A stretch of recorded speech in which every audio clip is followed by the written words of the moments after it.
बच्चों, Gangwar Institute for NEET channel पे आप सभी का स्वागत है।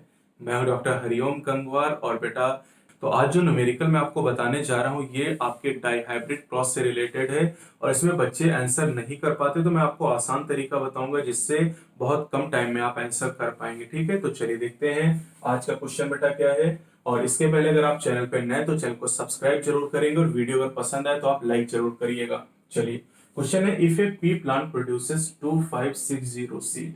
एक पी प्लांट है जो 2560 सीड प्रोड्यूस करता है during a dihybrid cross between round yellow and wrinkled green plant, then how many seed are wrinkled yellow, round yellow, wrinkled green respectively. चार ऑप्शन आपको दिए गए हैं। चलिए, अब आंसर बेटा करते समय हम किन चीजों का ध्यान रखेंगे देखिएगा जरा। यहाँ पर मैं सॉल्व करके आपको दिखाता हूं। बेटा, यहाँ पर जो आपको क्रॉस बताया गया, पहले उस क्रॉस पे हम ध्यान देते हैं कि क्या क्रॉस हमें दिया गया है। हमें यहाँ पर राउंड येलो और रिंकल्ड ग्रीन ये प्लांट दिया गया बेटा। ठीक है, इनके बीच जब हम क्रॉस कराते हैं तो हमें क्रॉस कराने पर पहली जो जनरेशन है उसमें सारे सीड हमें कैसे मिलते हैं, राउंड येलो मिलते हैं। लेकिन अगली जनरेशन में यानी जो F2 जनरेशन होती है, यहाँ पर हमें चार तरह के सीड मिलते हैं बेटा। चार तरह के सीड मिलते हैं F2 जनरेशन में। ये F1 जनरेशन है, ये पेरेंटल जनरेशन और ये F2 जनरेशन है। अब F2 जनरेशन में बेटा हमें राउंड येलो सीड मिलते हैं, ठीक है, राउंड ग्रीन मिलते हैं, ठीक, इसके अलावा रिंकल्ड येलो मिलते हैं और रिंकल्ड ग्रीन मिलते हैं। ठीक, मैंने शॉर्ट में लिख दिया। अब इनका जो रेशियो बेटा होता है वो पता होना चाहिए, 9:3:3:1। यानी F2 जनरेशन में बेटा हमें 16 सीड टोटल मिलते हैं। और 16 सीड में से बेटा जो 9 सीड होते हैं वो राउंड येलो होते हैं, 3 राउंड ग्रीन होते हैं, 3 रिंकल्ड येलो होते हैं और एक सीड रिंकल्ड ग्रीन होता है बेटा। तो यानी इसका मतलब अगर बेटा हम राउंड येलो की बात करें तो राउंड येलो का अगर परसेंटेज आपको निकालना हो तो 9/16 इंटू 100 से आप निकाल सकते हो।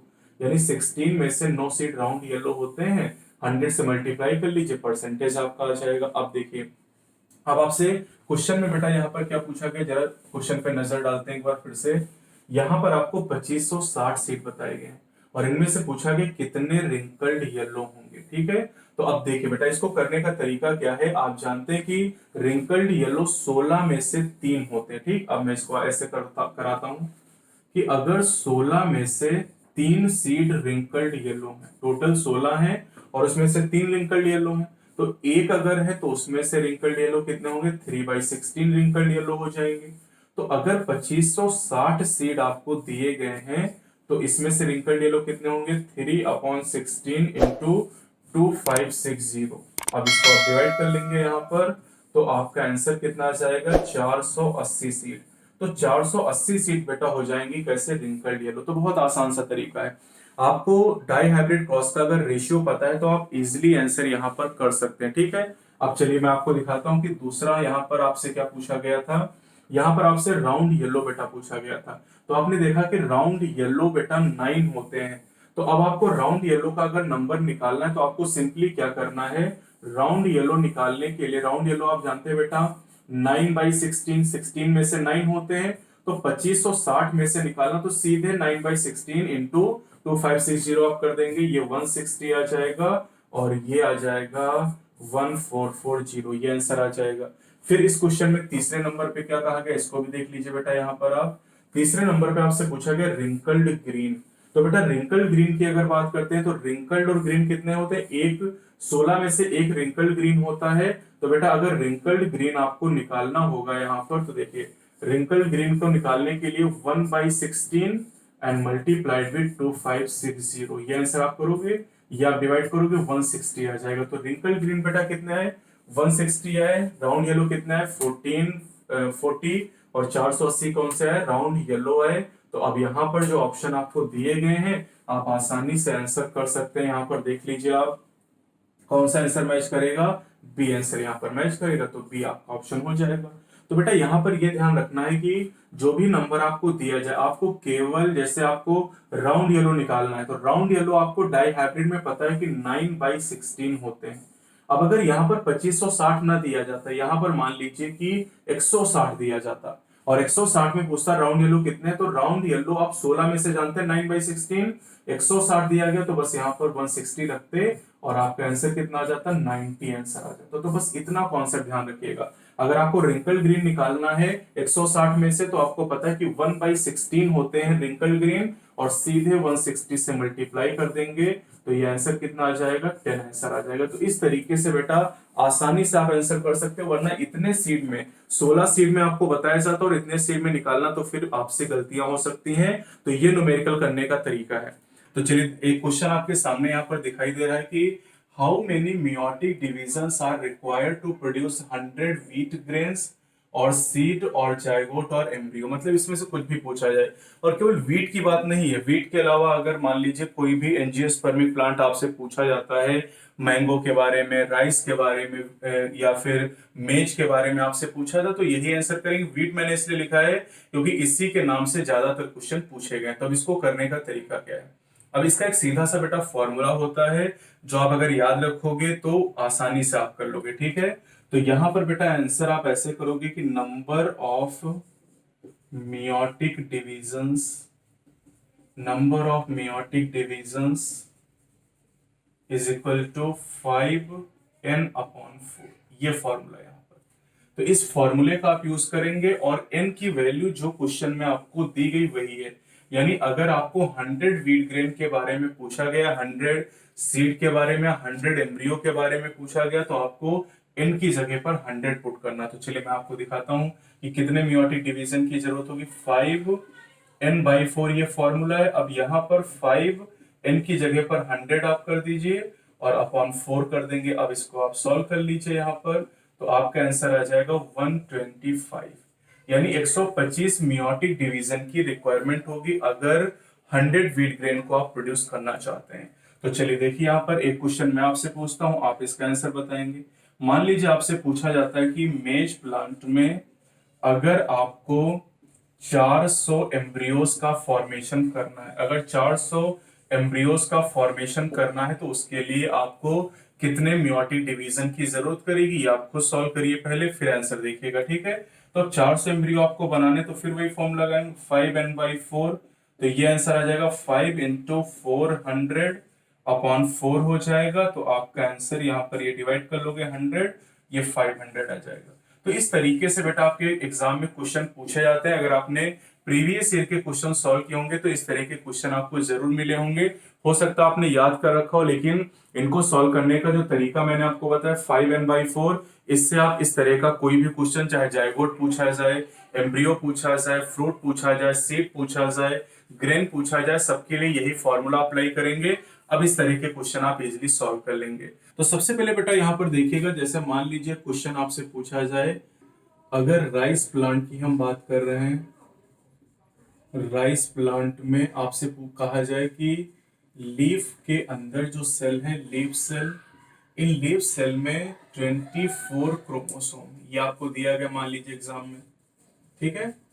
अब आपसे पूछा गया कि बताइए राइस प्लांट में जो एंडोस्पर्म होगा, एंडोस्पर्म में कितने क्रोमोसोम होंगे। तो अब सबसे पहले आपको क्या ध्यान देना है कि जो बेटा राइस प्लांट यहाँ पर आपको दिया गया, ये राइस प्लांट एंजियोस्पर्म का एग्जाम्पल है, ये एंजियोस्पर्म का एग्जाम्पल है फ्लावरिंग प्लांट का। अब जो फ्लावरिंग प्लांट बेटा होते हैं उनमें जो एंडोस्पर्म होता है वो ट्रिप्लॉइड यानी 3n होता है, और लीफ की सेल की बात करें तो ये 2n यानी डिप्लॉइड होती है बेटा यहाँ पर। तो आपको इस क्वेश्चन में ये बताया गया कि जो लीफ की सेल है उनमें 2n का नंबर आपको 24 दिया गया है, और n आप यहाँ से कैलकुलेट कर सकते हैं, 24/2 यानी 12 हो जाएगा। तो अब अगर आपको 3n निकालना तो आप आसानी से निकाल सकते हैं। 3n क्या हो जाएगा, 3 × 12 आप करेंगे और आपका आंसर 36 आ जाएगा। तो यानी अगर राइस प्लांट की बात करें तो इसके एंडोस्पर्म में 36 क्रोमोसोम आपको मिलेंगे। तो इस तरह के क्वेश्चन बेटा आपसे चाहे कहीं भी पूछे जाए, जैसे हाइपोथेटिकल सवाल पूछ लिया जाए कि मान लीजिए एक प्लांट है एंजियोस्पर्म का, ये आपको बताया जाएगा, और नहीं बताया जाएगा तो आप एंजियोस्पर्म मान के करिएगा। दूसरा सवाल इस तरह से मैं आपको बताता हूं कि जैसे आपसे कहा गया कि एक एंजियोस्पर्मिक प्लांट, पता नहीं कौन सा है, कोई भी हो सकता है, एक एंजियोस्पर्मिक प्लांट है जहां पर गैमीट में 10 क्रोमोसोम है, गैमीट में 10 क्रोमोसोम आपको दिए गए हैं, ठीक है। अब आपसे पूछा गया कि बताइए इस प्लांट के एंडोस्पर्म में कितने क्रोमोसोम होंगे। तो चलिए पहले आप मुझे आंसर बताइए क्या हो सकता है। तो चलिए देखिए, जो आपने आंसर किया है यहाँ पर बेटा आंसर 30 होगा, क्योंकि गैमीट जो होता है वो हैप्लॉइड होता है हमेशा। तो यानी एन की वैल्यू आपको 10 दी गई है बेटा।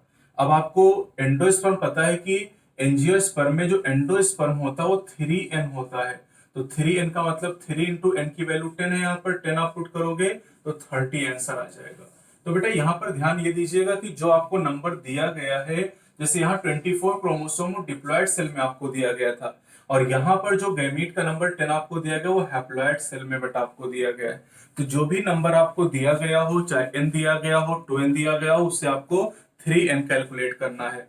अब ये तो बात हो गई एंजियोस्पर्म के बारे में। अब बेटा अगर जिम्नोस्पर्म में यही सवाल पूछा जाए, जैसे आपसे कहा गया कि जिम्नोस्पर्मिक प्लांट है, और जिम्नोस्पर्म प्लांट की लीफ सेल में आपसे कहा गया कि लीफ सेल के अंदर 20 क्रोमोसोम है, ठीक है, 20 क्रोमोसोम लीफ सेल के अंदर, और आपसे पूछा गया कि इस प्लांट के एंडोस्पर्म में कितने क्रोमोसोम होंगे। लीफ सेल में आपको 20 क्रोमोसोम बताया गया, एंडोस्पर्म में कितने होंगे। चलिए पहले आप आंसर करिए। क्या किया आंसर आपने, क्या 10 किया है। अगर आपने 10 आंसर किया तो एकदम सही आंसर आपने किया, क्योंकि बेटा जिम्नोस्पर्मिक प्लांट की अगर बात करें तो यहाँ पर जो एंडोस्पर्म होता है ये हैप्लॉइड और प्री फर्टिलाइजेशन होता है। एंजियोस्पर्म में अगर एंडोस्पर्म देखेंगे तो ट्रिप्लॉइड होगा 3n, लेकिन जिम्नोस्पर्म में जो एंडोस्पर्म ये हैप्लॉइड स्ट्रक्चर होता है। तो बेटा आपको यहाँ पर लीफ सेल दी गई, लीफ सेल क्या होती है 2n।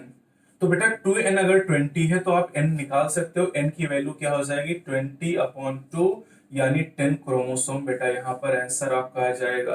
तो इस तरीके से आप सॉल्व करेंगे। चलिए एक सवाल और मैं आपको देता हूं, आप बताइएगा। एक जिम्नोस्पर्मिक प्लांट है, और जिम्नोस्पर्मिक प्लांट में एक गैमीट के अंदर आपको 16 क्रोमोसोम मिल रहे हैं। गैमीट में 16 क्रोमोसोम है। बताइए एंडोस्पर्म में कितने क्रोमोसोम होंगे उस जिम्नोस्पर्मिक प्लांट में। चलिए जल्दी से आंसर करिए बेटा। क्या आपका आंसर 16 आया? बिल्कुल एकदम सही आंसर है, क्योंकि बेटा गैमीट हमेशा हैप्लॉइड होते हैं, और जिम्नोस्पर्म में एंडोस्पर्म भी हैप्लॉइड स्ट्रक्चर है। तो जो गैमीट में क्रोमोसोम का नंबर होगा वही एंडोस्पर्म में होगा। बेटा दो बातें ध्यान रखनी, अगर एंजियोस्पर्मिक प्लांट का क्वेश्चन है तो एंडोस्पर्म ट्रिप्लॉइड होगा और पोस्ट फर्टिलाइजेशन स्ट्रक्चर होगा।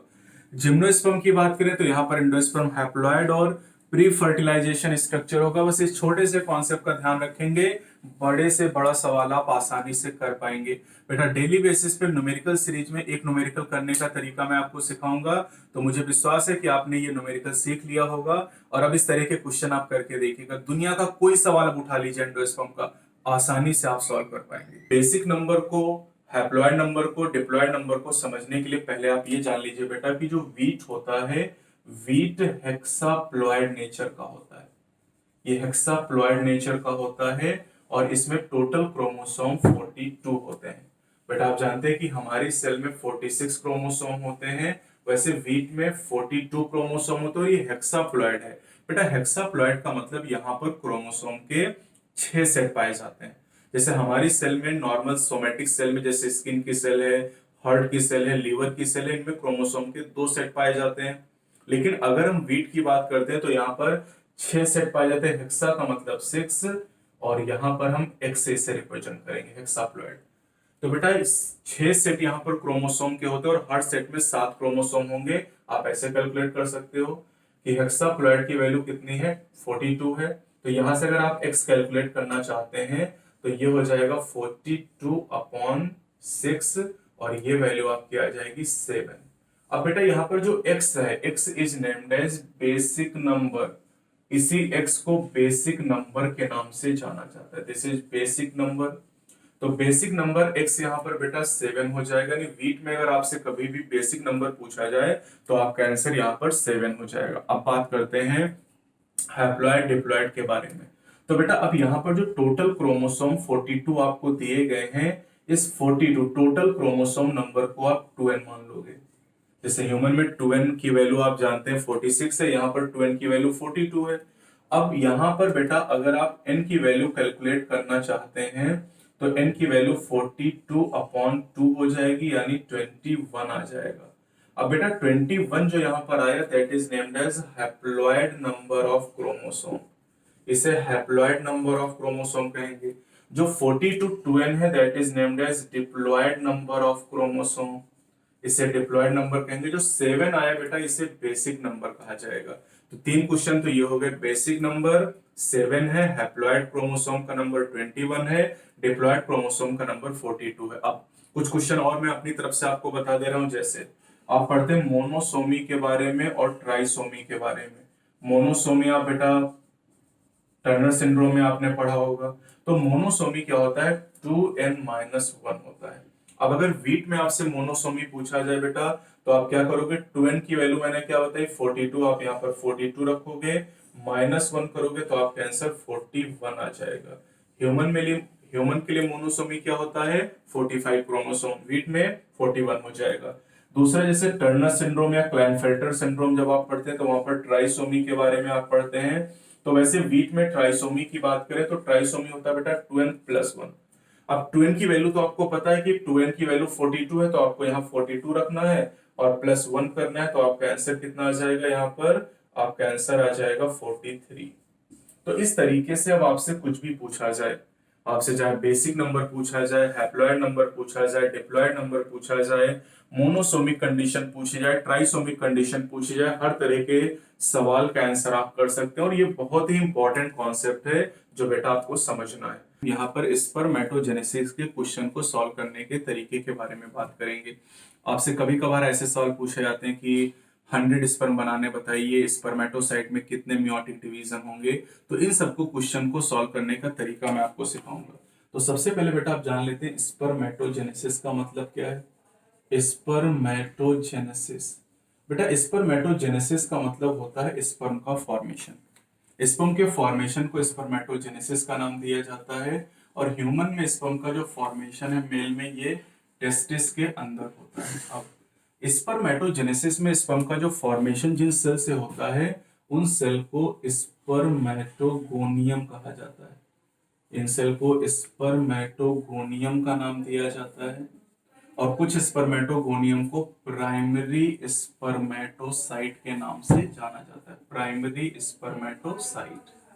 अभी जो स्पर्मेटोगोनियम जिन्हें प्राइमरी स्पर्मेटोसाइट कहते हैं, इन प्राइमरी स्पर्मेटोसाइट में मियोसिस होने से स्पर्म का फॉर्मेशन होता है। लेकिन एक्चुअल कहानी क्या है, जो प्राइमरी स्पर्मेटोसाइट है बेटा इसमें मियोसिस फर्स्ट होती है और मियोसिस फर्स्ट होने से सेकेंडरी स्पर्मेटोसाइट का फॉर्मेशन होता है, सेकेंडरी स्पर्मेटोसाइट बन जाती हैं।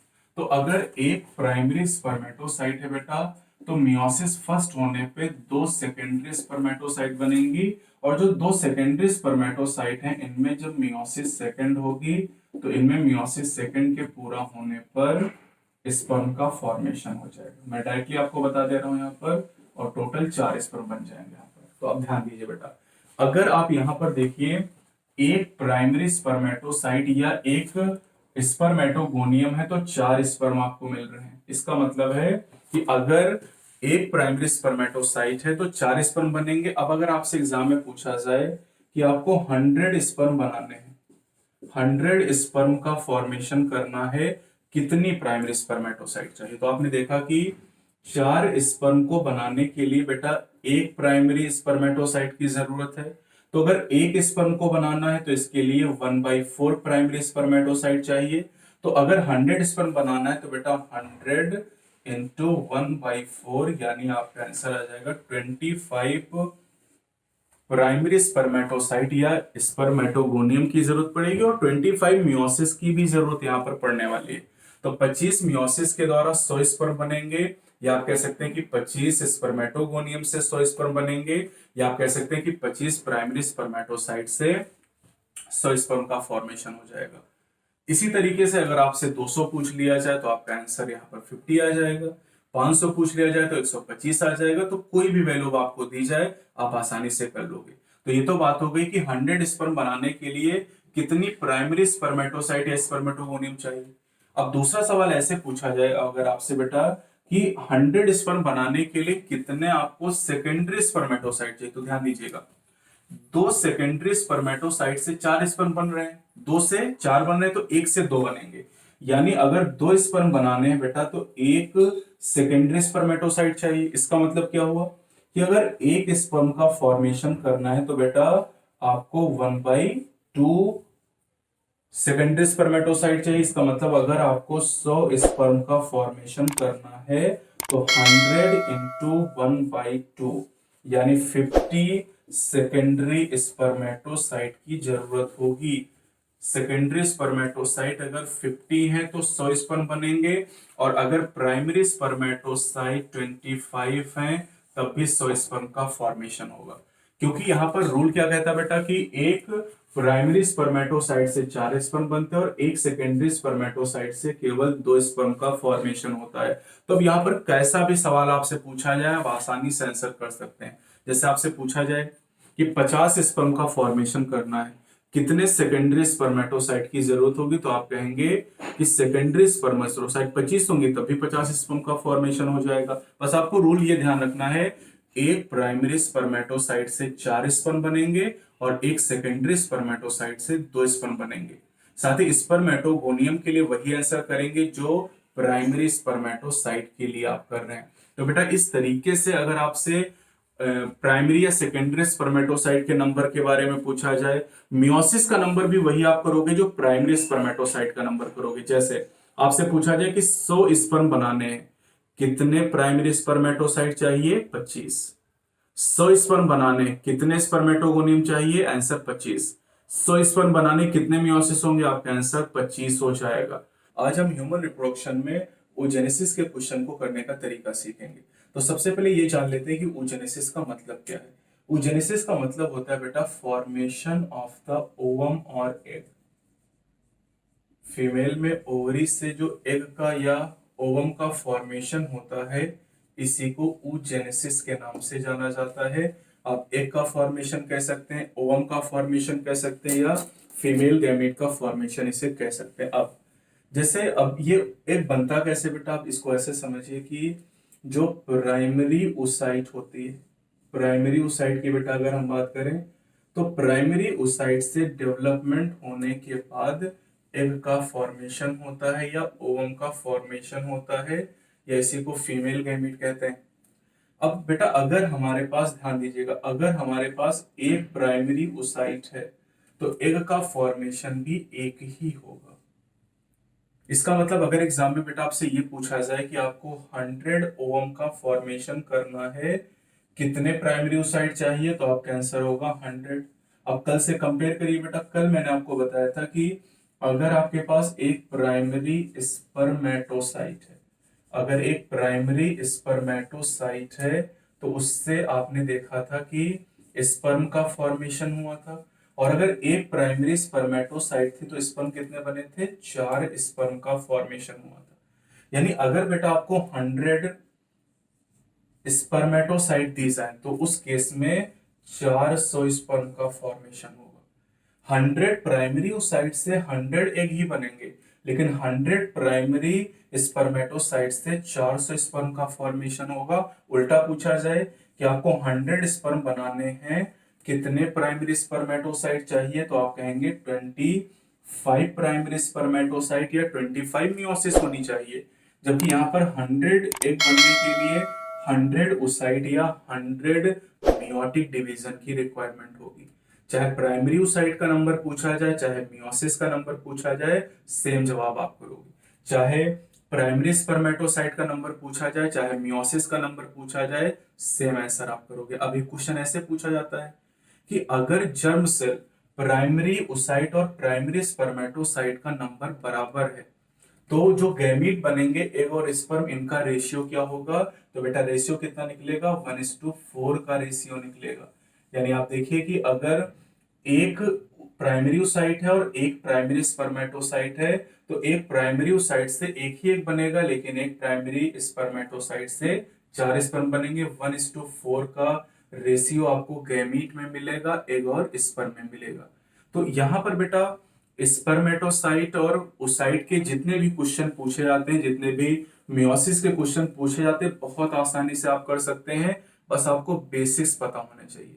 बेसिक बात आपको पता है तो कितना भी कैसा भी क्वेश्चन पूछा जाए आप इजिली आंसर कर सकते हो। 100, 200, 400, 500, 1000, 10,000, कितने भी स्पर्म आपको दे दिए जाए, केवल आपको कॉन्सेप्ट पता होना चाहिए कि अगर आपको एक प्राइमरी स्पर्मेटोसाइट दी गई तो 4 स्पर्म बनेंगे, एक प्राइमरी साइट दी गई तो एक ही एक का फॉर्मेशन होगा।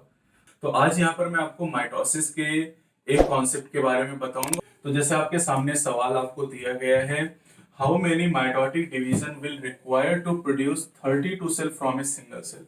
एक सेल से 32 सेल बनाने के लिए कितने माइटोटिक डिवीजन की जरूरत करेगी। दो तरीके से इस आंसर को हम निकाल सकते हैं। यहाँ पर बेटा चैनल पे आप नए तो सब्सक्राइब जरूर करिए चैनल को, ताकि और बेल आइकन प्रेस करिए ताकि जब भी नई वीडियो में अपलोड करूं उसका नोटिफिकेशन आपको मिल जाए। ठीक है, तो दो तरीके यहाँ पर समझेंगे। पहला तरीका मैं आपको बताता हूँ कैसे आंसर करोगे। बेटा एक सेल से आपको 32 सेल बनानी, तो पहला तो सीधा तरीका ये जो आसान भी है, मैं तो यही तरीका प्रेफर करता हूँ। ठीक है, एक सेल से आपको 32 सेल बनानी माइटोसिस, तो आपको क्या करना है, आपको यहाँ पर पहली माइटोसिस करानी, माइटोसिस नंबर 1। और माइटोसिस में एक सेल से 2 सेल बन जाएंगे, तो 2 सेल यहाँ पर हो गई। फिर दूसरी बार माइटोसिस होगी तो 2 से 4 सेल, डबल होता था माइटोसिस में, नंबर डबल होता है। तीसरी माइटोसिस में 4 से कितने हो जाएंगी, 8 सेल हो जाएंगी। चौथी माइटोसिस में 8 से 16 हो जाएंगे, और पांचवी माइटोसिस में 16 से 32 सेल हो जाएंगे। और यही आपको करना था। एक सेल से आपको 32 सेल बनाने के लिए कितनी माइटोसिस करनी पड़ी, 5। ये आंसर हो गया। ये सबसे आसान तरीका। आपके लोग फॉर्मूला यूज करते हैं वो भी मैं आपको बता देता हूँ। फॉर्मूला कैसे यूज करते हैं जरा देखिएगा। यहाँ पर बेटा देखिए, जो फॉर्मूला यूज करते हैं नंबर ऑफ माइटोटिक डिवीजन, ये हो जाएगा जैसे 32 सेल बनानी तो 32 is equal to the power n, ये आपको निकालना है। ठीक है, टू दी पावर n। अब n की पावर को आपको बराबर करना है यहाँ पर। अब 32 को अगर आप टू दी पावर 5 लिख दें इस तरीके से, टू दी पावर 5 अगर लिखते हैं और इसको टू दी पावर n के बराबर आप कर दें, तो टू दी पावर 5 का मतलब अगर कह रहे हैं तो 2 इंटू 2 इंटू 2 इंटू 2 इंटू 2, यानी 2 into 2 into 2 4 into 2 8, 8 into 2 16, 16 into 2 32। तो 32 आ जाएगा, 32 के बराबर हो जाएगा, और टू दी पावर n के बराबर हो जाएगा। अब n की वैल्यू बेटा यहाँ से क्या निकाल लिया आपने, n की वैल्यू जब यहाँ पर बेस सेम होते हैं तो जो पावर होती है उनको आप बराबर कर सकते हैं, तो n की वैल्यू यहाँ पर 5 आएगी। ये कॉम्प्लिकेटेड है, ये ज्यादातर टीचर बता देते हैं आपको, लेकिन ये ज्यादा कॉम्प्लिकेटेड है, ये बहुत सिंपल सा फॉर्मूला है। इसी तरीके से अब मान लीजिए कि आपसे क्वेश्चन में पूछा गया कि आपको 128 सेल बनानी है, एक सेल से कितने माइटोटिक डिवीजन करने होंगे। तो बस आप एक सेल लीजिए यहाँ पर और आप बनाते चले जाइए। एक से 2 सेल बनाने में 1 माइटोसिस, 2 से 4 बनने में 2 माइटोसिस, 4 से 8 बनने में 3, 8 से 16 बनने में 4, 16 से 32 बनने में 5, 32 से 64 बनने में 6, 64 से 128 बनने में कितने हो गए, 7 माइटोटिक डिवीजन। बेटा ये सेकंड में आप सॉल्व कर लोगे, सेकंड में। आप खुद करके देखिएगा इस तरीके के सवाल, आप इस तरीके का यूज करोगे, सेकंड्स में आपके आंसर आ जाएंगे। आपको कोई फॉर्मूला लगाने की जरूरत ही नहीं है, आप इजिली आंसर को कर पाएंगे। कोई भी इस तरह का सवाल हो, 32 सेल पूछे जाए, 64 सेल पूछे जाए, 128 सेल पूछे जाए, 256 सेल पूछे जाए, तो उनका आंसर आप इस तरीके से करेंगे। एक सेल से पूछा गया तो एक सेल से आप लेके डबल करते चले जाइए, 2 सेल दी गई तो 2 सेल से आप डबल करते चले जाइए। जैसे पूछा जाए एग्जाम में कि 2 सेल से आपको 16 सेल बनानी, कितने माइटोटिक डिवीजन करने पड़ेंगे, तो 2 से 16 सेल बनानी है, तो 2 सेल में 1 माइटोसिस होगी तो 4 बन जाएंगी, दूसरी बार माइटोसिस होगी तो 8 बन जाएंगी, तीसरी बार माइटोसिस होगी तो 16 बन जाएंगी। तो 2 सेल से 16 सेल बनाने में कितने माइटोसिस हुए, 3 माइटोसिस हो गए बेटा। तो इस तरीके से आसानी से आंसर हो जाएगा। तो किसी फॉर्मूले को यूज करने की जगह पर अगर सिंपल सा मेथड आप यूज करेंगे तो ज्यादा आसानी से और ज्यादा जल्दी कर पाएंगे। आप खुद करके देखिएगा, 10 15 20 सेकंड के अंदर कोई भी क्वेश्चन हो आप उसका आंसर आसानी से कर लेंगे। मैक्सिमम 256 या 512 सेल तक पूछा जाता है, इजिली आप आंसर कर सकते हैं। तो आज हम यहाँ पर नंबर ऑफ काइनेटोकोर निकालने की टेक्निक के बारे में जानेंगे। इस तरह के क्वेश्चन ज्यादातर बच्चे नहीं कर पाते हैं, लेकिन बेटा अगर आप थोड़ा सा कॉन्सेप्ट को समझेंगे तो आसानी से इस तरह के आंसर आप कर पाएंगे। ये तो मैं एक क्वेश्चन आपको बता रहा हूँ, इस तरह के जितने भी क्वेश्चन पूछे जाते हैं आप आसानी से उनका आंसर कर पाएंगे। तो पूरी वीडियो को देखिएगा, चैनल पे नए हैं तो चैनल को सब्सक्राइब जरूर कर लीजिए, बेल आइकन भी जरूर प्रेस करिएगा ताकि जब भी नई वीडियो में अपलोड करूं उसका नोटिफिकेशन आपको मिल जाए और अपनी तैयारी को और बेहतर कर सकें। तो चलिए देखते हैं क्वेश्चन क्या कह रहा है। In human skin cell during metaphase stage of mitosis the number of kinetochores will be. यानी मेटाफेज स्टेज में हमारी जो स्किन सेल है उसमें माइटोसिस के दौरान काइनेटोकोर का नंबर कितना होगा। तो बेटा अब इस क्वेश्चन को करने के लिए सबसे पहले ये जरूरी कि आप एक क्रोमोसोम के बारे में जानते हो। जैसे एक क्रोमोसोम की बेटा हम बात करते हैं, मेटाफेज स्टेज में एक क्रोमोसोम में दो क्रोमेटिड है, एक ये क्रोमेटिड है, दूसरी ये क्रोमेटिड है।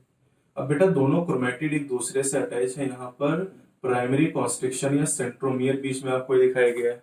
अब ये जो सेंट्रोमियर होता है बेटा, इसके ऊपर दो काइनेटोकोर प्रेजेंट होते हैं, एक ये काइनेटोकोर है, दूसरा ये काइनेटोकोर है। तो कॉन्सेप्ट क्या पता चला बेटा यहाँ पर कि एक क्रोमोसोम अगर है यहाँ पर, तो एक क्रोमोसोम में दो काइनेटोकोर मौजूद है, एक क्रोमोसोम में दो काइनेटोकोर यहाँ पर बेटा अगर मौजूद है, तो फिर यहाँ पर आप समझ सकते हैं कि अगर ह्यूमन स्किन सेल की बात बेटा हो रही है, हमारी स्किन सेल सोमैटिक सेल का एग्जाम्पल है, और सोमैटिक सेल में 46 क्रोमोसोम होते हैं। तो अगर 46 क्रोमोसोम है बेटा, तो यहाँ पर काइनेटोकोर का नंबर 92 हो जाएगा। तो यही आपका आंसर आ गया।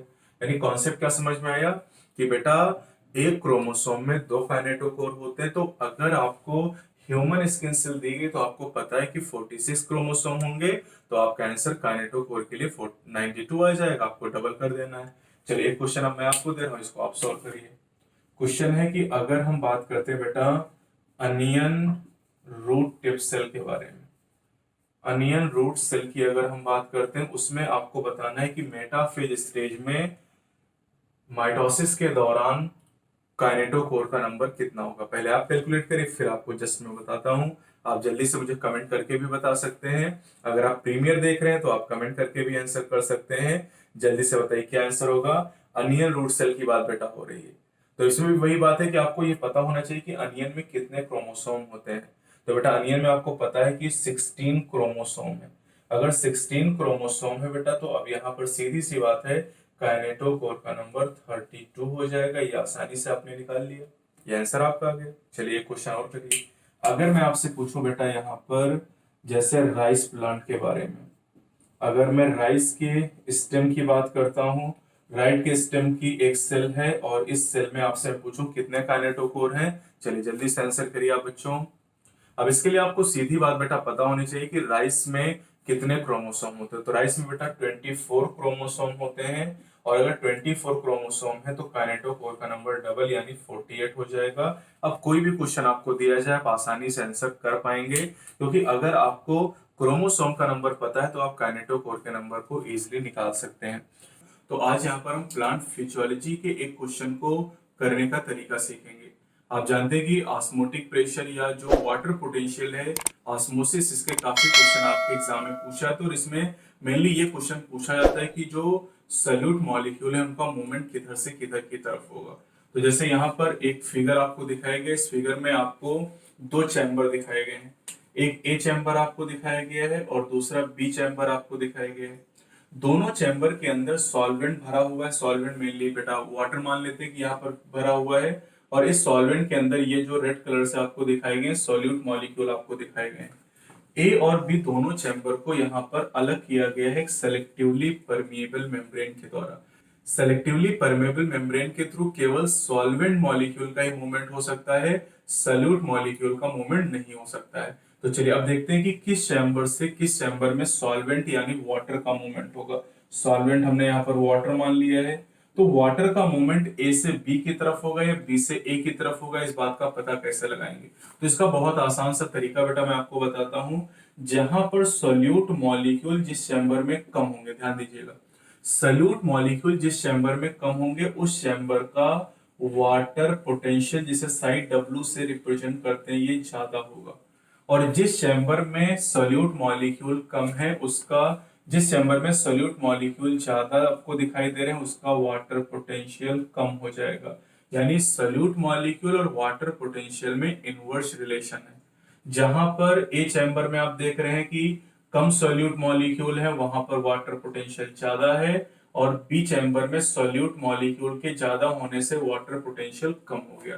तो सबसे पहला काम आपको किसी भी क्वेश्चन में वाटर पोटेंशियल निकालना होगा। अब वाटर पोटेंशियल को निकालने के बाद बेटा आपको कॉन्सेप्ट पता होना चाहिए कि वाटर का फ्लो या सॉल्वेंट का फ्लो किधर से किधर होता है। तो वाटर फ्लो या वाटर मूवमेंट जो होता है बेटा, ये हमेशा हाई वाटर पोटेंशियल से लो की तरफ होगा। यानी जहां पर साई डब्ल्यू ज्यादा होगा, इससे लो साई डब्ल्यू की तरफ मूवमेंट होगा। बस ये एक कॉन्सेप्ट आपको याद रखना है।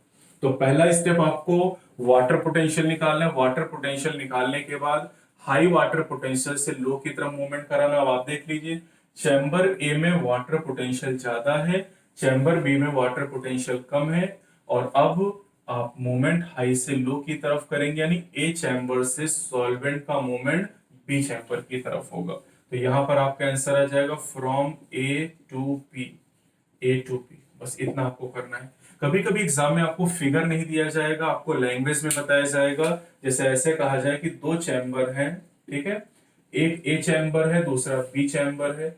ए चैम्बर में जो वाटर पोटेंशियल है ये 100 पास्कल है, दैट इज 100 पास्कल। और जो बी चैम्बर है इसमें वाटर पोटेंशियल मान लेते हैं कि 200 पास्कल। ये आपको बता दिया गया।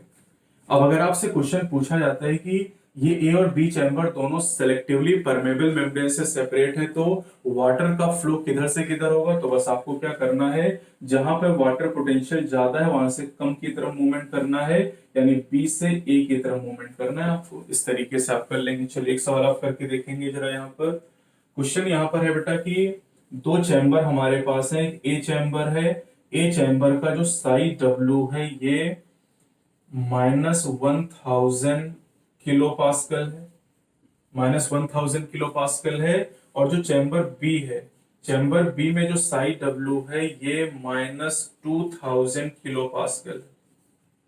अब आप बताएंगे, दोनों चैम्बर का आपको यहाँ पर वाटर पोटेंशियल दिया गया है। चैम्बर ए में -1000 किलो पास्कल और बी चैम्बर में -2000 किलो पास्कल है। अब आप बताइए किस चैम्बर से किस चैम्बर की तरफ वाटर का फ्लो होगा। आपको केवल ये पहचानना है कि ज्यादा वाटर पोटेंशियल कहाँ है। तो -1000 किलो पास्कल और -2000 किलो पास्कल में ज्यादा वैल्यू कौन सी, यहाँ पर ज्यादा वैल्यू -1000 है। यहाँ पर माइनस साइन है, तो -1000 -2000 की तुलना में ज्यादा है, और ज्यादा से कम यानी ए से बी की तरफ यहाँ पर मूवमेंट हो जाएगा। तो इस तरीके से अगर वाटर पोटेंशियल का कैसा भी क्वेश्चन आपसे पूछा जाए, आप आसानी से कैलकुलेट कर सकते हैं इस छोटे से तरीके के द्वारा कि सॉल्यूट मॉलिक्यूल ज्यादा, वाटर पोटेंशियल कम, और हमेशा वाटर का फ्लो हाई वाटर पोटेंशियल से लो वाटर पोटेंशियल की तरफ होगा। जो एलरॉन लेयर है उसमें क्रोमोसोम के नंबर को किस तरीके से कैलकुलेट किया जाता है, तो मैं यहाँ पर तीन बातें आपको बताऊंगा। एंडोस्पर्म में, पेरिस्पर्म में और एलरॉन लेयर में क्रोमोसोम के नंबर को आप कैसे कैलकुलेट करते हैं, इसका तरीका मैं आपको सिखाऊंगा। इससे आप हर तरह के क्वेश्चन कर पाएंगे। क्लियर? तो चलिए सबसे पहले देखते हैं यहाँ पर, if a plant has 20 chromosome in its leaf cell, leaf cell में प्लांट में 20 क्रोमोसोम आपको दिए गए क्वेश्चन में। Then calculate the number of chromosome in its endosperm, perisperm and aleurone layer cell. तो एंडोस्पर्म में, पेरिस्पर्म में और एलरॉन लेयर की सेल में आपको नंबर कैलकुलेट करना है क्रोमोसोम का। तो सबसे पहले बेटा अगर चैनल पे आप नए तो चैनल को सब्सक्राइब कर लीजिएगा, लाइक करिए और वीडियो को लास्ट तक देखिएगा ताकि आप अपने कॉन्सेप्ट को क्लियर कर पाए और नीट में बेहतर परफॉर्मेंस आप कर सके। तो चलिए आंसर देखते हैं यहाँ पर। सबसे पहले बेटा हमें यह पता होना चाहिए कि जो लीफ सेल होती है, लीफ सेल डिप्लॉयड होती है। डिप्लॉयड का मतलब 2n होता है। तो यहाँ पर हमें लीफ सेल में 20 क्रोमोसोम दिए गए हैं। तो इसका मतलब ये हुआ बेटा कि यहाँ से हम n कैलकुलेट कर सकते हैं। अगर 2n 20 है तो n की वैल्यू 20/2 यानी 10 हो जाएगी। ये हमने यहाँ से कैलकुलेट कर लिया। हमें पता होना चाहिए कि जो प्लांट होते हैं उनमें लीफ, स्टेम, रूट ये सेल डिप्लॉयड नेचर की होती है। अब एंडोस्पर्म की बात करते हैं। बेटा जैसे कि आप सभी लोग जानते होंगे, मैंने पहले भी आपको बताया है कि जो एंडोस्पर्म होता है, एंडोस्पर्म ट्रिप्लॉयड नेचर का होता है। एंडोस्पर्म ट्रिप्लॉयड होता है। ट्रिप्लॉयड का मतलब बेटा 3n हो जाएगा, ठीक है, क्योंकि ये ट्रिपल फ्यूजन से बनता है तो ये ट्रिप्लॉयड नेचर का होता है। और 3n आप कैलकुलेट कर सकते हो। n की वैल्यू आपको 10 पता चल गई है, तो आप क्या करोगे, 3 × n की जगह 10 आप लिखोगे और आपका आंसर 30 हो जाएगा। यानी एंडोस्पर्म की अगर बात करें तो एंडोस्पर्म में 30 क्रोमोसोम होंगे, अगर लीव सेल में आपको 20 क्रोमोसोम दिए गए। बेटा मान लीजिए यहाँ पर 20 की जगह आपको 24 दिया जाता तो n की वैल्यू 12 आ जाती, तो फिर एंडोस्पर्म में 3 इंटू 12 यानी 36 आपका आंसर आ जाता। मान लीजिए यहाँ पर 20 की जगह आपको 48 दिया गया होता, तो अगर यहाँ पर 48 होता तो n की वैल्यू 24 आ जाती, तो 24 इंटू 3 आप कर लेते यहाँ पर। तो इस तरीके से कोई भी नंबर आपको दिया जाए, आपको कॉन्सेप्ट पता होना चाहिए, ठीक है। अब दूसरा देखिए यहाँ पर बेटा, दूसरा यहाँ पर क्वेश्चन है पेरिस्पर्म के बारे में। तो पेरिस्पर्म एक्चुअली है रेमिनेंट ऑफ न्यूसेलस, और बेटा जो न्यूसेलस टिश्यू होता है वो डिप्लॉयड टिश्यू होता है, तो पेरिस्पर्म तो 2n ही है।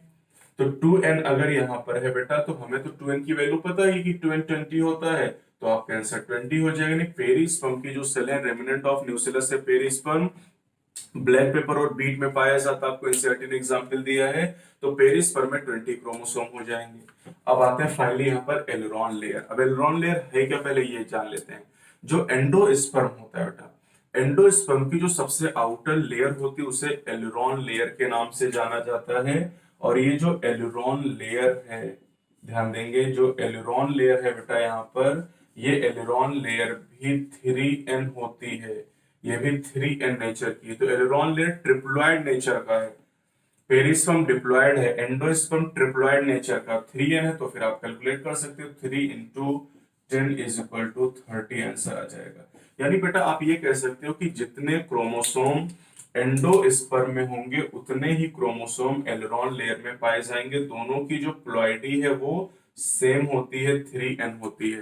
तो इस तरीके से क्वेश्चन को आप कैलकुलेट करेंगे। आपसे एंडोस्पर्म पूछा जाए, पेरिस्पर्म पूछा जाए, एलुरॉन लेयर पूछा जाए, अगर आपको कॉन्सेप्ट पता है तो आप इजीली आंसर कर सकते हैं। क्वेश्चन क्या है यहाँ पर, chamber A and chamber B are separated by selectively permeable membrane.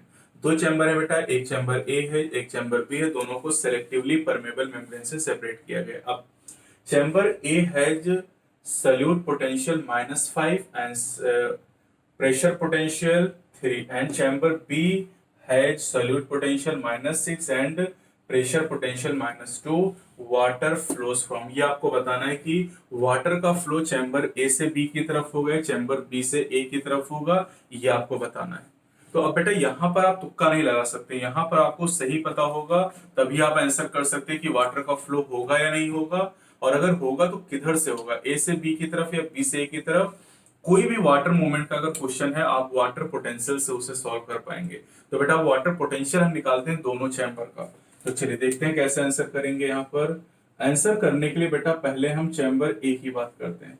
Chamber ए के लिए यहाँ पर बेटा जो वाटर पोटेंशियल होता है, वाटर पोटेंशियल क्या होता है, सल्यूट पोटेंशियल प्रेशर पोटेंशियल के बराबर होता है।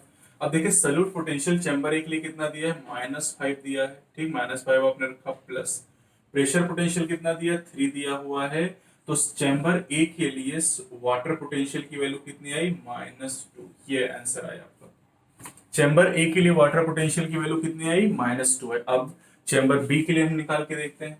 चैम्बर बी के लिए भी यही फॉर्मूला हम यूज करेंगे, psi W is equal to psi S plus psi P. तो बेटा अब साई एस चैम्बर बी का देखिए कितना है, -6 है, प्लस साई पी की वैल्यू कितनी है, -2 है। तो अब आप इसे कैलकुलेट कर लीजिए, यहाँ पर -6 एंड -2 ये वैल्यू आ जाएगी -8।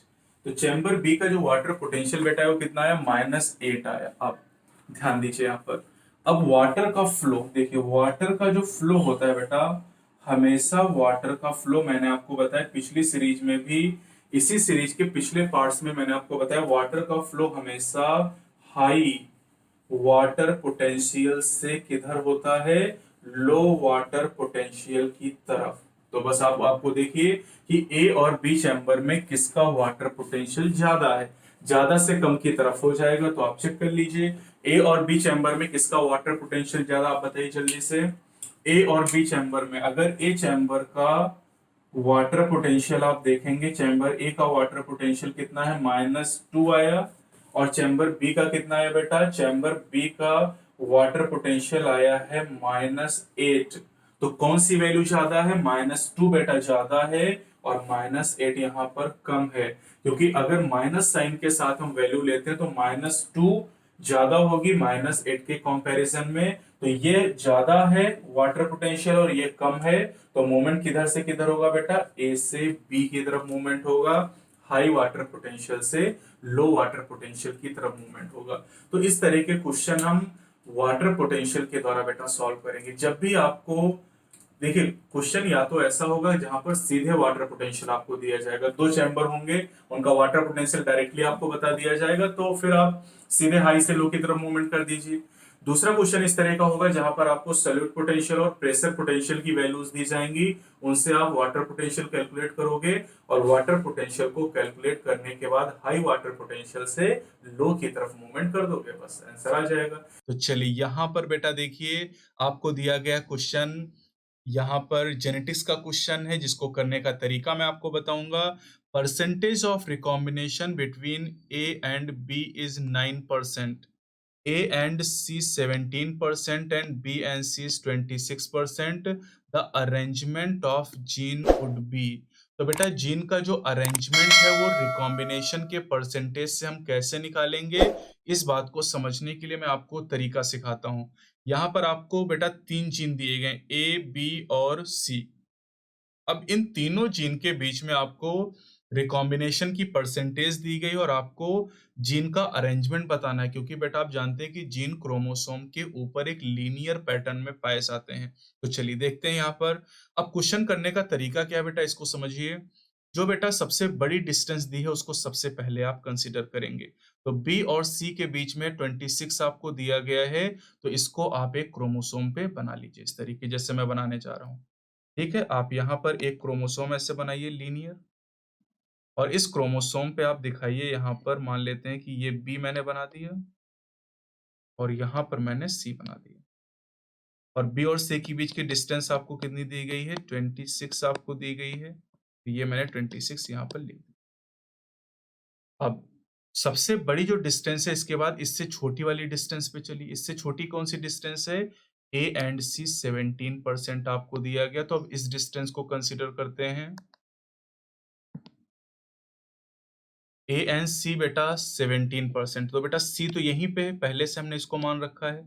अब ए या तो बेटा इसके राइट साइड में होगा, ए हमें नहीं पता है ना अभी, या फिर इसके लेफ्ट साइड में होगा, ठीक है। तो ए या तो इसके राइट में होगा या फिर लेफ्ट होगा, लेकिन ये हमें पता है कि ए और सी के बीच की दूरी कितनी है, 17। तो चलिए यहाँ भी मैंने 17 लिख दिया और इधर भी मैंने 17 लिख दिया, क्योंकि अभी मुझे नहीं पता है कि ए जीन सी के राइट में होगा या फिर लेफ्ट में होगा। अब आते हैं बेटा तीसरी डिस्टेंस पे। तीसरी डिस्टेंस है ए और बी, जो सबसे छोटी है, हमेशा बड़ी से छोटी की तरफ चलिएगा। तो ए और बी के बीच 9% आपको दी गई है। तो चलिए देखते हैं ए और बी। अब बेटा देखिए ए यहाँ पर है और यहाँ पर बी है। अब ऐसा भी हो सकता है कि यहाँ पर ए है, हो सकता है, और यहाँ पर बी है। तो ए और बी के बीच कितना है बेटा, डिस्टेंस दिया गया 9 दिया गया, तो मैंने यहाँ पर 9 लिख दिया। अब बेटा अब अगर ध्यान दीजिए, यहाँ पर जो भी आंसर आपका आएगा बेटा उसमें सारी कंडीशन सेटिस्फाइड होनी चाहिए। अब जैसे मान लीजिए अगर यहाँ पर ए हो और यहाँ पर बी हो, तो अब टोटल डिस्टेंस कितनी हो जाएगी, यहाँ से यहाँ तक की डिस्टेंस तो 26 सही है, और अगर 17 ये भी जोड़ लोगे तो 17 और 26 43 हो जाएगी, यानी बी और ए के बीच की डिस्टेंस 43 हो जाएगी, 43, जबकि आपको दी कितनी गई है, 9 दी गई है। इसका मतलब है कि ए सी के राइट में नहीं हो सकता है, ये वाला पार्ट यहाँ पर गलत हो गया। यानी इसका मतलब है कि ए जो है ये सी के लेफ्ट में होगा। अब आप देखिए कि क्या सारी कंडीशन सेटिस्फाइड है यहाँ पर। जैसे ए और बी के बीच 9% यहाँ पर, यानी 9 डिस्टेंस होनी चाहिए। तो देखिए ए और बी के बीच 9 आपको दिखाई दे रहा है, ठीक है। फिर ए और सी के बीच 17 होना चाहिए, ए और सी के बीच 17 आपको दिखाई दे रहा है, क्लियर। और फिर यहाँ पर देखिए लिखा बी और सी के बीच 26 होना चाहिए, तो बी और सी के बीच 26 दिया गया, और देखिए 17 और 9 को अगर आप जोड़ेंगे भी तब भी 26 ही आएगा। मतलब बेटा यहाँ से लेके यहाँ तक की जो टोटल डिस्टेंस है ये 26 है। अब 26 में अगर इतनी डिस्टेंस इतनी 9 है तो इतनी 17 होगी, और टोटल जोड़ लोगे तो 26 आ जाएगी। यानी करेंट सीक्वेंस क्या मिला, B A C. This is the correct sequence of the gene on the chromosome. तो बस यही आंसर आपका हो जाएगा, दैट इज BAC। तो ऐसा कोई भी क्वेश्चन जहां पर बेटा आपसे डिस्टेंस के बारे में पूछा जाए, जिनके अरेंजमेंट के बारे में पूछा जाए, तो बड़ी डिस्टेंस से आप शुरू करिएगा, छोटी की तरफ चलिएगा, और जो भी आपका आंसर आए बेटा उसमें ये जरूर चेक कर लीजिएगा कि जितने भी परसेंटेज दिए गए, जितनी भी डिस्टेंस दी गई हैं, क्या वो सारी डिस्टेंस वहां पर सही निकल रही या नहीं निकल रही है। जो डिस्टेंस गलत निकलेगी उसको आप नेग्लेक्ट करते जाइएगा और सही आंसर आपको मिल जाएगा। तो चलिए जरा देखिए यहाँ पर क्वेश्चन और आंसर करने की खुद कोशिश पहले आप करिएगा, ठीक है। Number of male gametes formed by 16 pollen mother cell और PMC और माइक्रोस्पोर मदर सेल, यानी अगर 16 पॉलन मदर सेल हैं तो इससे कितने मेल गैमेट का फॉर्मेशन होगा, जरा इमेजिन करिए। अगर 16 पॉलन मदर सेल हैं तो कितने मेल गैमेट का फॉर्मेशन होगा। क्या आपका आंसर 64 आ रहा है या आपका आंसर 32 आ रहा है? अगर इन दोनों में से कोई भी आंसर आपका आ रहा है तो गलत है, क्योंकि यहां पर 128 आंसर आएगा। 128 मेल गैमेट बनेंगे कैसे, चलिए मैं सिखाता हूं आपको। तो कॉन्सेप्ट क्या बेटा, देखिए 16 पॉलन मदर सेल, पहले मैं एक से आपको सिखाता हूं। अगर एक पॉलन मदर सेल है बेटा, ठीक है, तो एक पॉलन मदर सेल में क्या होती है, मियोसिस होती है सबसे पहले, और मियोसिस होने से 4 माइक्रोस्पोर बनते हैं जिन्हें हम कहते हैं माइक्रोस्पोर टेट्राज, ठीक है। तो यहाँ पर 4 माइक्रोस्पोर बनते हैं जिसे सिंपली माइक्रोस्पोर टेट्राड कहा जाता है, चारों जुड़े रहते हैं। फिर जब चारों अलग होते हैं तो बेटा इन्हीं को हम पॉलन ग्रेन कहते हैं, तो 4 पॉलन ग्रेन बन जाएंगे, 4 पॉलन ग्रेन बन गए। अब बेटा आप जानते हैं कि एक पॉलन ग्रेन के अंदर 2 सेल होती है, पहले एक वेजिटेटिव और एक जनरेटिव, फिर जो जनरेटिव सेल को डिवाइड करके 2 मेल गैमेट बनाती है। तो एक पॉलन ग्रेन से बेटा कितने मेल गैमेट बने, 2, तो 4 पॉलन ग्रेन से कितने बने, 8 मेल गैमेट, 8 मेल गैमेट का फॉर्मेशन हुआ, ठीक। अब ध्यान दीजिए, एक पॉलन मदर सेल थी अगर हमारे पास में, तो 8 मेल गैमेट का फॉर्मेशन हुआ। अब क्वेश्चन में कितना कहा गया, 16 पॉलन मदर सेल, तो अगर 1 से 8 का फॉर्मेशन हो रहा है तो 16 से कितना होगा, इंटू 8 कर लेंगे और ये आंसर आ जाएगा 128। हाँ, अगर इस क्वेश्चन में ये पूछा जाता कि 16 पॉलन मदर सेल से कितने पॉलन ग्रेन बनेंगे, तो एक पॉलन मदर सेल से 4 पॉलन ग्रेन बने हैं, तो 16 पॉलन मदर सेल से कितने पॉलन ग्रेन बनते, तब आपका आंसर 64 आता। लेकिन यहां पर मैंने मेल गैमेट आपसे पूछा था। तो इस तरह के क्वेश्चन गलत होते हैं, बायनेट बुक में इस तरह के क्वेश्चन आपको दिए गए हैं और बहुत सारे बच्चे गलत करते हैं, इसलिए मैंने ये वीडियो बनाई ताकि आप इस तरह के क्वेश्चन कर पाए। तो अगर पॉलन मदर सेल से आपको गैमेट निकालना है तो 8 से मल्टीप्लाई करेंगे, और मैंने तरीका भी समझा दिया आपको, चाहे तरीके से आप कर लीजिएगा। और अगर पॉलन मदर सेल से पॉलन ग्रेन बनाने तो आप 4 से मल्टीप्लाई करके आंसर कर सकते हैं। All the 7 children of a couple are male, एक कपल है उसके 7 बच्चे हैं और सातों लड़के हैं। What is probability that the 8th child will also be a male? 8वें बच्चे के मेल होने की संभावना कितनी है? तो पहले आप खुद कोशिश करिए इसका आंसर करने की, फिर मैं आपको बताता हूं कि इसका आंसर क्या होगा जल्दी से। तो अगर आपका आंसर बेटा डी आया है तो एकदम सही आंसर है, 1/2, यानी आप कह सकते हैं 50% प्रोबेबिलिटी होगी बेटा, 50% संभावना। अब इस तरह के क्वेश्चन को हम सॉल्व कैसे करते हैं, तरीका मैं आपको बताता हूं बेटा। बहुत सिंपल सी बात है, किसी भी प्रेगनेंसी में किसी भी बच्चे के मेल या फीमेल होने की प्रोबेबिलिटी हमेशा 50% होती। कैसे, अगर बेटा फादर की आप बात करें तो फादर में XY क्रोमोसोम पाए जाते हैं, सेक्स क्रोमोसोम, फीमेल में XX होता है। अब जब गैमेटोजेनेसिस यानी गैमीट बनते हैं तो मेल में 2 तरह के स्पर्म का फॉर्मेशन होता है। 50% स्पर्म में X क्रोमोसोम जाता है और 50% स्पर्म में Y क्रोमोसोम जाता है। लेकिन जो कि फीमेल होमोजाइगस, इसलिए सभी एग में X क्रोमोसोम जाता है यहाँ पर। अब देखिए बेटा, अब कंडीशन ये बनती है यहाँ पर कि अगर X क्रोमोसोम वाला स्पर्म एक के साथ फ्यूज करेगा तो यहां पर XX का फॉर्मेशन होगा, XX मतलब फीमेल का फॉर्मेशन हो जाएगा, ठीक है। और अगर Y क्रोमोसोम वाला स्पर्म एक के साथ फ्यूज करेगा तो XY का फॉर्मेशन होगा, XY मतलब मेल। तो आप खुद ही देखिए कि कोई भी प्रेगनेंसी हो, किसी भी प्रेगनेंसी में एग के साथ फ्यूज करने वाले जो स्पर्म होते हैं इनका नंबर बराबर होता है, और या तो इस एग के साथ एक्स क्रोमोसोम वाला स्पर्म फ्यूज करेगा या फिर वाई वाला फ्यूज करेगा। तो प्रोबेबिलिटी हमेशा 50-50 है, यानी किसी भी प्रेगनेंसी में बच्चे के फीमेल या मेल होने की प्रोबेबिलिटी 50% ही होती है। तो अगर कभी भी ऐसा क्वेश्चन आपसे पूछा जाए, जैसे आपसे कहा जाए कि एक कपल है, उस कपल के 3 लड़कियां हैं, ठीक, जैसे ऐसे पूछा गया कि एक कपल है और उस कपल के 3 लड़कियां हैं, 3 डॉटर है, ठीक, ये आपसे पूछा गया, ये आपको बताएगा और पूछा गया बताइए जो फोर्थ चाइल्ड है, चौथा जो बच्चा होने वाला है प्रेगनेंसी के बाद, इस चौथे बच्चे के मेल होने की संभावना कितनी है? आप कहेंगे 1/2। आपसे पूछा जाए उस बच्चे के, चौथे बच्चे के फीमेल होने की संभावना कितनी? 1/2 आंसर करें, कोई फर्क नहीं पड़ता है, चाहे जैसा सवाल आपसे पूछा जाए। चलिए, जैसे आपसे कहा गया कि एक कपल है और इस कपल के 2 बच्चे हैं, ठीक है, इसके 2 बच्चे हैं, एक बच्चा इसमें से मेल है और दूसरा बच्चा जो यहां पर है वो फीमेल है, ठीक है, मतलब एक कपल के एक लड़का और एक लड़की है। तीसरी प्रेगनेंसी में, थर्ड प्रेगनेंसी में उस कपल को जो बच्चा होगा उसके मेल होने की संभावना कितनी? तो आप कहेंगे 1/2 यानी 50%, या कहा जाए तीसरी प्रेगनेंसी में फीमेल होने की, लड़की होने की संभावना कितनी? यही आंसर 50% होगा। मतलब कंडीशन कोई भी दी जाए, किसी भी कपल के बारे में आपसे पूछा जाए, आपसे कहा जाए कि कोई कपल है, उनके कोई बच्चा नहीं अभी, और उनको जो फीमेल हो प्रेग्नेंट है पहली बार, लड़का होने की संभावना कितनी है? 50%। लड़की होने की संभावना कितनी? 50%।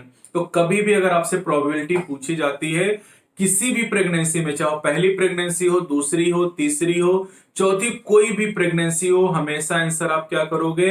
50%, 1/2 आंसर करोगे।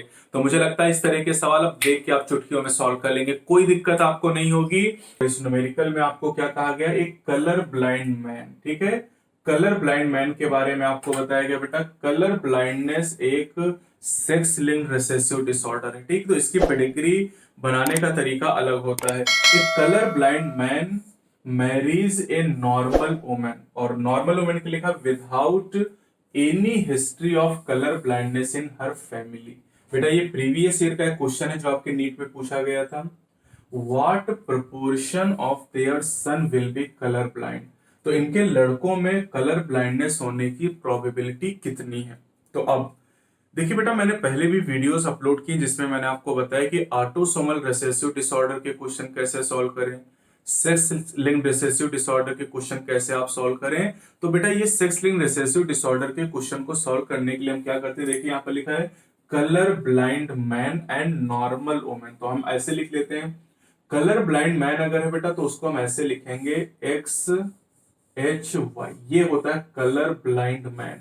नॉर्मल मैन XY होता है, कलर ब्लाइंड XHY होता है, और 2 ही तरह के मेल हो सकते हैं, तो कलर ब्लाइंड होंगे या फिर नॉर्मल होंगे। अब नॉर्मल फीमेल बेटा XX होगी, फीमेल 3 तरह की हो सकती है, XX normal female, XHX carrier हो जाएगी, और XHXH बेटा हो जाएगी कलर ब्लाइंड। H भी लिख सकते हैं, C भी लिख सकते हैं, इससे कोई फर्क नहीं पड़ता है। कलर ब्लाइंडनेस, हीमोफीलिया दोनों ही एक्स लिंक्ड रिसेसिव डिसऑर्डर हैं, तो दोनों की पेडिग्री बनाने का तरीका सेम रहेगा, इसमें कुछ अलग से आपको करने की जरूरत नहीं है।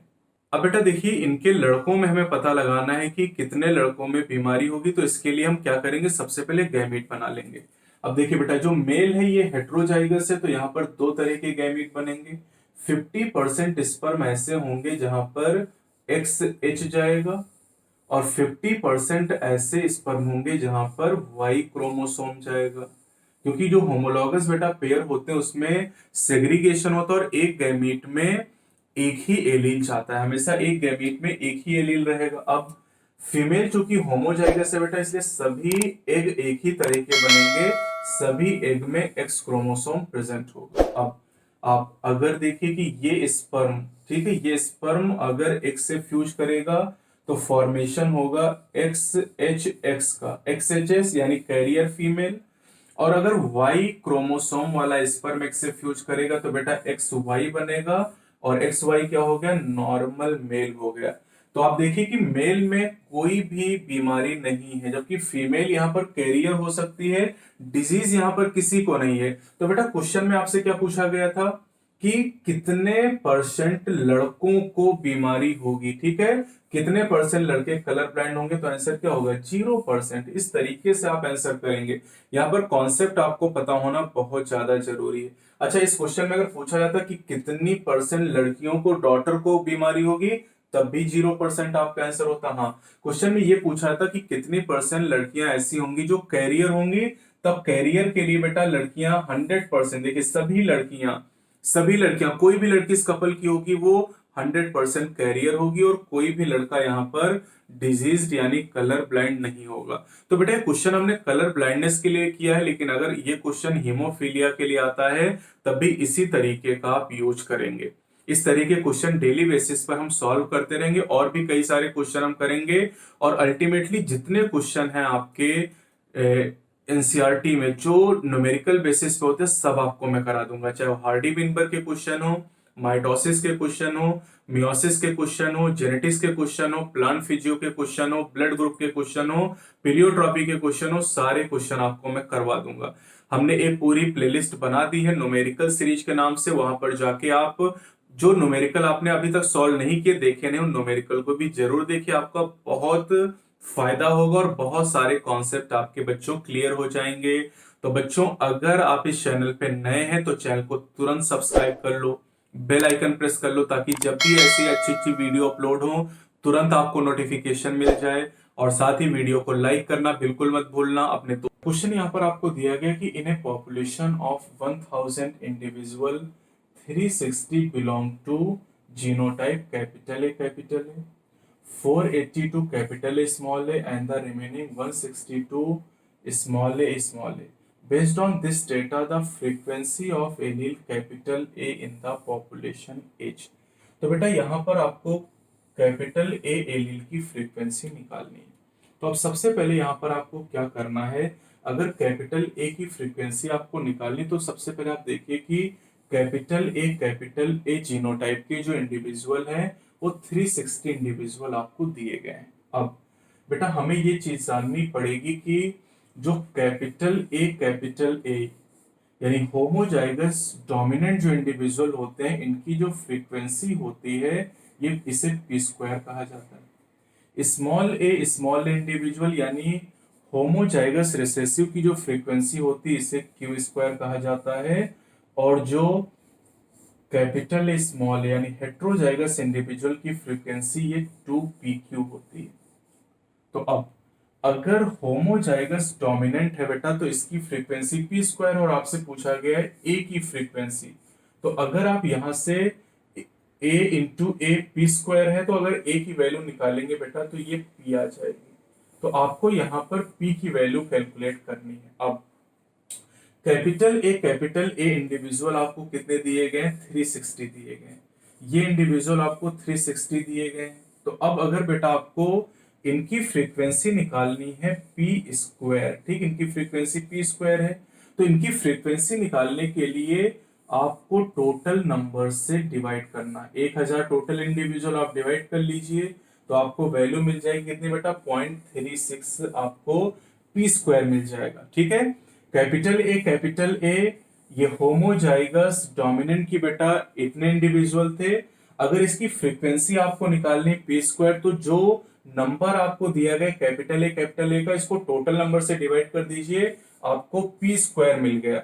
और आपसे क्वेश्चन में क्या पूछा है, क्वेश्चन में आपसे पूछा है पी के बारे में। तो बेटा पी स्क्वायर अगर 0.36 मिला तो इसका मतलब है पी कितना हो जाएगा, पी हो जाएगा अंडर रूट 0.36, यानी ये वैल्यू कितनी आ जाएगी, 0.6 आ जाएगी। तो बस ये स्टेप आपको फॉलो करने हैं, जो स्टेप मैंने यहाँ पर आपको बताए इन स्टेप को आप फॉलो करेंगे तो आप इजिली यहाँ पर आंसर कर लेंगे। यहाँ पर आपका आंसर क्या आ जाएगा, 0.6 आ जाएगा। अगर मान लीजिए आपसे पूछता frequency of small A allele, तो बेटा स्मॉल ए की जो फ्रीक्वेंसी होती वो क्यू हो जाती है ना, और यहां पर बेटा आपको जो स्मॉल ए दिया है इसकी फ्रीक्वेंसी क्यू स्क्वायर हो जाती। अब क्यू स्क्वायर को अगर आपको निकालना था तो स्मॉल ए कितने दिए गए इंडिविजुअल, 160 दिए गए, तो क्यू स्क्वायर कितना हो जाता बेटा 160 अपॉन 1000 हो जाता। ठीक है, तो यहां से क्यू स्क्वायर कितना आ जाता, क्यू स्क्वायर आ जाता 0.16। तो इसका मतलब क्यू की वैल्यू कितनी आ जाती 0.4 आ जाती। अगर स्मॉल ए पूछा जाता तो आपका आंसर यहाँ पर 0.4 हो जाता। तो बच्चों इस तरीके से जो हार्डी बिनबर्ग प्रिंसिपल के क्वेश्चन है आप आसानी से सॉल्व कर सकते हैं। यहाँ पर बेटा ये क्वेश्चन आप देखिए, ये चारगाफ रूल से रिलेटेड है। तो चलिए सबसे पहले क्वेश्चन देखते हैं। इन सी अर्चिन डीएनए, ठीक है, विच इज डबल स्टैंडर्ड। ध्यान दीजिएगा, चारगाफ का रूल केवल डबल स्टैंडर्ड डीएनए पर ही एप्लीकेबल होता है। ठीक है, 17% of the bases were shown to be cytosine. 17% cytosine bases हैं। अब the percentage of other 3 bases, बाकी जो 3 बेस हैं यानी एडेनिन हो गया, ग्वानिन हो गया और थायमिन, उनके परसेंटेज के बारे में आपसे पूछा गया है। तब इस न्यूमेरिकल को बेटा सॉल्व करने के लिए आपको चारगाफ के रूल के बारे में पता होना चाहिए। चारगाफ का रूल क्या कहता है पहले इस बारे में जान लीजिए। चारगाफ का रूल कहता है कि एडेनिन और थायमिन का जो नंबर है ये बराबर होता है, और जो ग्वानिन और साइटोसिन होता है इनका नंबर बराबर होता है। ठीक है, एडेनिन और थायमिन का नंबर बराबर होता है, ग्वानिन और साइटोसिन का नंबर बराबर होता है। ये आपको यहाँ पर ध्यान रखना। साथ ही साथ यहाँ पर यह भी बेटा ध्यान रखना है कि एडेनिन प्लस ग्वानिन का जो नंबर है ये थायमिन प्लस साइटोसिन के बराबर आएगा। एडेनिन प्लस ग्वानिन का नंबर थायमिन और साइटोसिन के बराबर आएगा। अब जो कंडीशन आपको दी गई है यहाँ पर बेटा साइटोसिन आपको 17% दिखाया गया, ध्यान दीजिएगा। ठीक है, साइटोसिन अगर आपको 17% दिखाया गया है तो इसका मतलब यह हुआ कि अगर साइटोसिन 17% है तो इसका मतलब है ग्वानिन भी 17% हो जाएगा। ठीक है, ग्वानिन भी 17% हो गया। तो ये दोनों मिलके बेटा कितने हो गए 34% हो गए। ग्वानिन और साइटोसिन कितने हो गए 34% हो गए बेटा। ठीक है, अब इसका मतलब 34% अगर ग्वानिन और साइटोसिन है तो परसेंटेज तो हमेशा 100 होता है। अब 100% में कौन कौन है, एडेनिन है, थायमिन है, ग्वानिन और साइटोसिन है। और आपने यहां पर पता लगा लिया कि ग्वानिन और साइटोसिन 34% है। तो अगर 34% बेटा ग्वानिन और साइटोसिन है तो इसका मतलब अगर 34 को माइनस कर दीजिए तो यहां पर कितना आ जाएगा, ये आ जाएगा बेटा यहां पर 66%। यानी 66% कौन है, एडेनिन और थायमिन। एडेनिन और थायमिन 66% है। अब बेटा आप जानते हैं कि एडेनिन और थायमिन दोनों बराबर होते हैं। अगर एडेनिन और थायमिन दोनों 66% हैं और दोनों बराबर होते हैं इसका मतलब दोनों कितने कितने होंगे 33% होंगे। तो अब आप देख लीजिए जो ऑप्शन आपको मिल रहा हो। ग्वानिन बेटा कितना मिला आपको, ग्वानिन मिला 17%, एडेनिन 33%, थायमिन 33%। तो ये आपका आंसर यहां पर आ गया। सिंपल सा क्वेश्चन है, कुछ ही सेकंड के अंदर आप एग्जाम में कर सकते हैं। मुझे यहाँ पर एक्सप्लेन करना था इसलिए 2 मिनट का टाइम लगा, लेकिन एग्जाम में इस तरह के सवाल बहुत आसानी से आप कर सकते हैं। कोई एक परसेंटेज आपको दिया जाएगा, जैसे आपको एडेनिन दिया जाए तो जितना एडेनिन दिया गया उतना ही थायमिन होगा। अब एडेनिन और थायमिन को जोड़ लीजिए और 100 में से माइनस कर लीजिए, बाकी जो बचेगा वो ग्वानिन साइटोसिन होगा और दोनों को 2 हिस्सों में डिवाइड कर दी क्योंकि ग्वानिन और साइटोसिन बराबर होंगे। यही मैंने किया यहाँ पर मुझे साइटोसिन दिया गया था, ग्वानिन उसी के बराबर हो गया यानी 17% साइटोसिन है तो 17% ग्वानिन हो गया, तो ये दोनों मिलके हो गए 34%। अब बचा 66% जो एडेनिन और थायमिन होंगे, दोनों को 2 हिस्सों में बराबर डिवाइड कर 33% यहाँ पर आंसर आ गया। तो इस तरीके से आप सॉल्व कर सकते हैं। तो आज यहाँ पर जो न्यूमेरिकल मैं आपको करा रहा हूँ ये ब्लड ग्रुप से रिलेटेड है बेटा। ठीक, इस तरह के क्वेश्चन आपके नीट में पूछे जाते हैं और ये क्वेश्चन हाल ही में आपके एग्जाम में पूछा गया है। तो चलिए देखिए इस क्वेश्चन में आपसे क्या कहा गया है। इस क्वेश्चन बेटा आपसे ये कहा गया कि a man with blood group A marries with a woman with blood group B. तो मैन का जो ब्लड ग्रुप है वो ए है और वुमेन का जो ब्लड ग्रुप है वो बी है। What are all the possible blood group of their offspring. तो उनके बच्चों का ब्लड ग्रुप क्या हो सकता है ये आपसे कहा गया। अब बेटा यहाँ पर ध्यान देने वाली बात यह है कि यहाँ इस क्वेश्चन में क्लियरली ये मेंशन नहीं किया गया है क्योंकि जो ए या बी ब्लड ग्रुप है ये होमोजाइगस है, हेट्रोजाइगस है। तो यहाँ पर बेटा जैसे ए ब्लड ग्रुप की अगर हम बात करते हैं तो ए ब्लड ग्रुप वाले पर्सन में जीनोटाइप की दो पॉसिबिलिटी हो सकती है, या तो ये होमोजाइगस होगा आई ए, या फिर हेट्रोजाइगस होगा आई ए। अगर फीमेल की बात करें तो फीमेल का ब्लड ग्रुप बी दिया गया, बी ब्लड ग्रुप में भी दो जीनोटाइप हो सकते हैं, या तो आई बी होगा या फिर बेटा ये आई होगा। ठीक है, तो हमें चूंकि कंडीशन नहीं दी गई तो दोनों कंडीशन को मान के हमें आंसर करना पड़ेगा। एक बार हम दोनों को होमोजाइगस मान के आंसर करेंगे और एक बार दोनों को हेट्रोजाइगस मान के आंसर करेंगे। तो चलिए, अगर दोनों को हम होमोजाइगस मान ले तो जो मेल है वो आई ए और फीमेल आई बी।